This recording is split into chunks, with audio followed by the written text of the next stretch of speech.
सिद्धेश्वर महाराज की जय। बोला काय सांगाल पालखीचं नियोजन कसं केलेलं आहे, किती वर्ष आहे?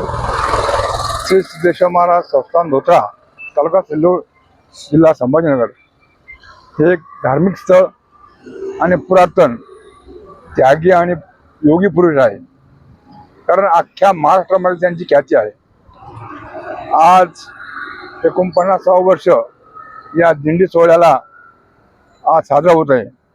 कारण दिंडी सोहळा हा पूर्वजाने 49 वर्ष अगोदर पायी आणि गाडी बैलाने घेऊन जात होते.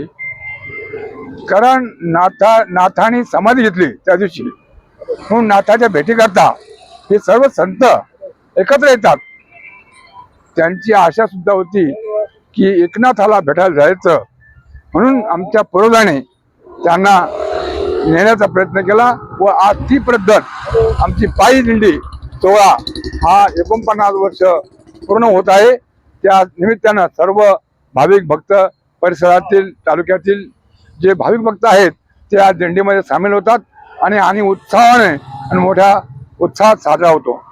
अशाच प्रकारे प्रत्येक गावातून यांना सर्वांना जेवणाची व्यवस्था, राहण्याची व्यवस्था सर्व भाविक भक्त करतात. संभाजीनगरमध्ये सुद्धा तीच परिस्थिती आहे.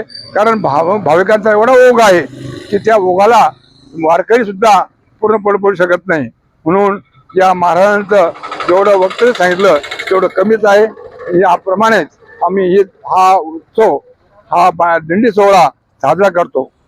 जय सिद्धेश्वर. सिद्धेश्वर महाराजांची पालखी घेऊन पैठण क्षेत्रामध्ये जात आहे नाथ महाराजांच्या भेटीसाठी. आणि आम्हाला एकूण 7 ते 8 म्हणजे 9 मुक्काम तिथं पोहोचतात, 9व्या मुक्कामापर्यंत. आणि आमच्या महाराजांचं आपल्या सिल्लोड तालुक्याचं कुलदैवत श्रद्धास्थान.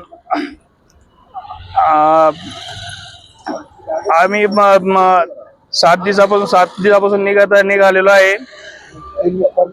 अजून पुढे 2 ते 3 मुक्काम राहतील.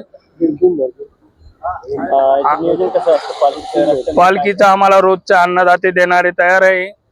आता इतक्या दूरचा प्रवास आहे, पायी चालत आलेला आहे, कसं वाटतं? आम्हाला कुठलाही काही त्रास नाही. आम्ही एकदम आनंदात हसत खेळत चालत आहे.